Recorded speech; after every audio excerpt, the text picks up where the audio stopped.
నిన్న ఫోన్ చూస్తుండగా ఒక వీడియో అయితే కనిపించిందండి. ఇంక పలుకులతో స్వీట్ అని చెప్పారు. చనా పలుకులతోని. ఇంకా ట్రై చేద్దామని నేను కూడా ట్రై చేశానండి. ఫస్ట్ టైమ్ అండి ఈ స్వీట్ తినడము, ట్రై చేయడము, ఇలా చూడడం కూడాను.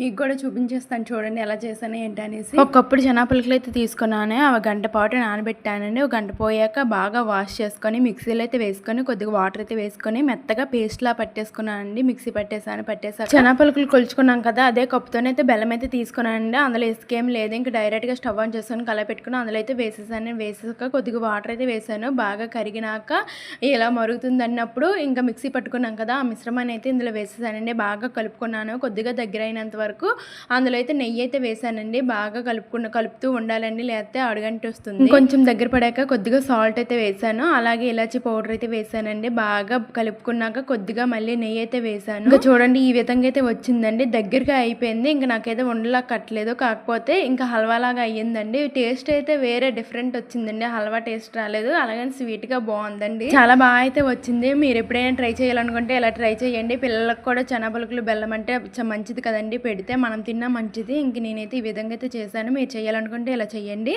అంతేనండి. వీడియో లైక్ చేసి షేర్ చేసి సబ్స్క్రైబ్ చేయండి. అలాగే ఫాలో చేసుకోండి.